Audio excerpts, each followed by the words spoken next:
Quel est le livre que tout entrepreneur devrait lire? Parce qu'il répond à toutes les questions que vous pourriez vous poser. Et non, ce n'est pas mon livre, ce n'est pas de la pub pour mon livre, c'est un livre que j'ai lu et qui a vraiment transformé ma vie d'entrepreneur.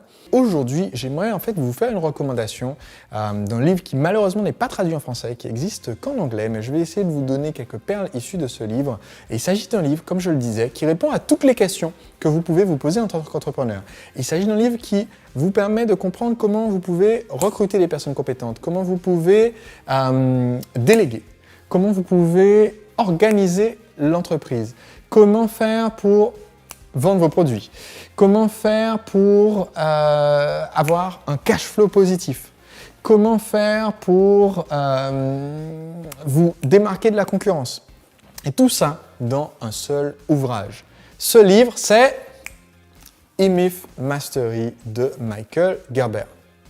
Alors, dans un des précédents épisodes de cette série, je vous ai parlé du livre E-Myth de Michael Gerber, qui est un livre référence, recommandé par beaucoup d'entrepreneurs et qui est beaucoup plus fin. Celui-ci fait 400 pages. E-Myth Mastery fait seulement 90 ou 100 pages. Mais en fait, il s'agit de deux ouvrages complètement différents, complémentaires mais complètement différents. Le livre E-Myth, dont je vous ai déjà parlé dans un précédent épisode, est une fable. C'est une métaphore qui vous permet de comprendre pourquoi vous devez travailler sur votre entreprise et pas dans l'entreprise. Autrement dit, qui vous permet de comprendre comment avoir une vision stratégique et prendre le temps de réfléchir à quoi devrait ressembler votre entreprise plutôt que de juste tout le temps être en train de travailler dans les tranchées et d'être au four et au moulin tout le temps et tellement le nez dans le guidon que vous ne voyez pas le big picture, comme diraient nos amis anglo-saxons. Vous ne voyez pas la vision d'ensemble et vous êtes trop près des petits détails du quotidien. Donc ça, c'est la mission de E-Myth. Et le livre explique très bien cette idée. C'est pour ça que c'est un livre aussi recommandé. Le livre E-Myth Mastery est beaucoup moins connu. Une des raisons, je pense, pour lesquelles il est beaucoup moins connu, c'est simplement le fait que ça prend du temps de le lire et que la plupart des gens qui recommandent des livres ne prennent pas le temps de lire tant que ça si les livres sont gros. Mais pourtant, dans E-Myth Mastery, on trouve tout. Honnêtement, on trouve tout. S'il n'y avait qu'un seul livre que j'étais autorisé à avoir dans une prochaine vie d'entrepreneur ou que je me retrouvais sur une île déserte à devoir démarrer un business et que je devais oublier tout ce que je savais sur l'entreprise, eh bien, je lirais ce livre-là. Comme je vous le disais, malheureusement, il est en anglais.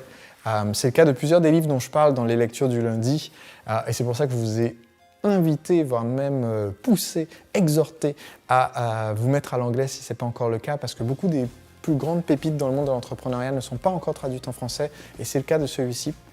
Mais comme je vous le disais, ce livre, je vais essayer de voir si je trouve le récapitulatif. Je crois qu'il y avait une petite table des matières, soit au début, soit à la fin. Ce livre, en fait, enseigne les différentes sections de l'entreprise que vous devez développer. Voilà. Donc, il commence par travailler sur vous et ensuite, le livre se concentre sur 7 disciplines.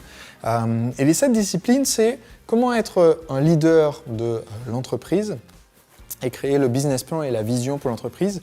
Comment être le leader du marketing de l'entreprise et donc se positionner, se différencier des concurrents. Comment être le leader du côté financier de l'entreprise et créer les stratégies financières qui vont non seulement permettre à l'entreprise d'être rentable, donc de générer du bénéfice, mais aussi de rouler sur l'or, c'est-à-dire de générer du cash flow. Ce sont deux choses différentes, la trésorerie et le bénéfice. Et vous pouvez avoir une entreprise bénéficiaire qui n'a pas de trésorerie et qui coule, parce que vous ne pouvez pas payer vos fournisseurs, ou une entreprise qui a de la trésorerie, mais qui ne fait pas de bénéfice et qui perd de l'argent et qui finit par couler. Même si les choses semblaient être bien en regardant juste dans le portefeuille. Donc il explique comment éviter ces deux problèmes. Et avec une technique qu'il appelle maximum cash. La 4e discipline, c'est la discipline du leader du management de l'entreprise. Comment est-ce que vous faites pour recruter des personnes qui sont compétentes, qui sont motivées et les encadrer de façon à ce qu'elles soient productives.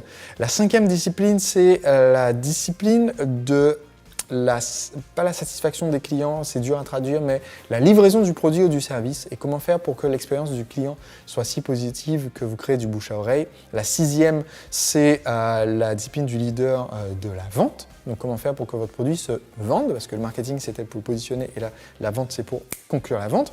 Et la 7e discipline, c'est celle de la génération de prospects, autrement dit du trafic. Autrement dit, comme je vous l'ai dit, il y a tout. Ce n'est pas un livre que de marketing, c'est vraiment le livre d'entrepreneuriat le plus complet à ma connaissance sur plus de 500 livres que j'ai lus au cours des 10 dernières années sur l'entrepreneuriat. C'est le livre le plus complet. Et ce que j'aimerais partager avec vous, c'est un des conseils, puisque chaque lundi, c'est une des pépites issues des livres. Là, je ne peux pas vous faire le résumé complet de tout le livre, tant il y a dedans. Tout est actionnable, tout est concret, beaucoup de ressources et de documents complémentaires utilisables. J'aimerais prendre juste un petit bout, une petite section extrêmement importante. C'est l'importance d'avoir ce que Michael Gerber appelle un manuel de procédure et en fait de poser par écrit votre vision de comment votre entreprise doit fonctionner. Comme le dit Michael Gerber, dans n'importe quel café, on peut vous servir un expresso ou une tasse de café, ou un allongé. Mais chez Starbucks, on vous sert un venti. N'importe quelle entreprise de livraison peut vous donner un colis, mais une seule entreprise au monde est FedEx. Et ils ont un uniforme, une promesse, un logo, tout aligné pour donner en fait un positionnement complètement différent à FedEx de ce qu'on peut trouver dans une autre entreprise de livraison. Et c'est ce que je veux pour vous. C'est pour ça que je parle beaucoup de positionnement pour votre entreprise et de comment se différencier de la concurrence. Mais pour pouvoir se différencier de la concurrence, il faut prendre un temps de réflexion stratégique et se poser sur qu'est-ce qui différencie toute notre entreprise de ce qui existe ailleurs. Donc, en termes de positionnement, en termes de marque, en termes de... c'est pas juste une question visuelle de logo, c'est dans l'expérience qu'on donne aux clients, c'est dans la façon dont on structure nos coûts et notre recrutement, c'est dans les valeurs qu'on défend via notre marketing, qui est quelque chose dont je parle très souvent, n'est-ce pas? C'est aussi dans le fonctionnement de notre équipe. Et croyez-moi, la plupart de vos concurrents n'ont a priori pas posé ce manuel de procédure. Donc l'expérience en fait chez eux est différente chaque jour. Tous les jours, ils doivent courir et éteindre des incendies. Tous les jours, ils doivent réinventer un peu la roue et se baser sur des choses qui sont dans la tête de leurs employés. Et c'est le cas pour beaucoup de TPE et de PME ou de solopreneurs ou de gens qui travaillent avec un employé ou une employée. C'est de se retrouver avec avoir un assistant ou une assistante dont vous pensez que c'est une personne hyper compétente, très dynamique, ça se passe super bien et donc vous êtes ravi parce que vous lui avez délégué plein de choses. Mais si vous laissez tout cela exister uniquement dans votre tête et dans la tête de la ou des personnes qui travaillent pour vous, ça veut dire que quand vous perdez cette personne qui a une importance stratégique pour votre entreprise, eh bien d'un seul coup, vous devez recommencer à zéro. Parce qu'en recrutant quelqu'un de nouveau qui n'a pas toutes ces infos dans sa tête, eh bien d'un seul coup, la relation client, la qualité du service, la qualité du produit que vous livrez vont en prendre un coup. La qualité de vos systèmes financiers, de vos systèmes de management, tout va péricliter et repartir de zéro.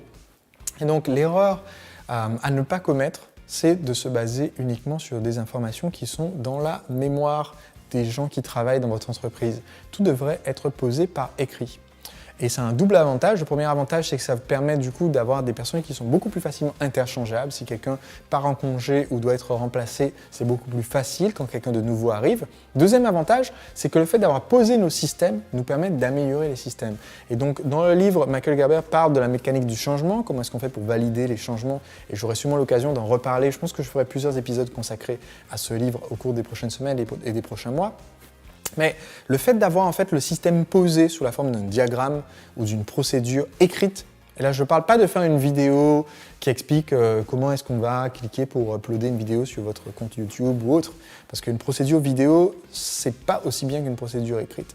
C'est pas aussi facile à mettre à jour, c'est pas un plan d'ensemble aussi facile à suivre qui permette de se rendre compte des problèmes qu'on peut améliorer. Donc le fait d'avoir posé votre système par écrit permet de facilement jeter un œil et se rendre compte qu'on peut l'améliorer. Et ça vous permet donc d'avoir une amélioration continue à grande vitesse que n'auront pas vos concurrents et qui vont faciliter votre différenciation.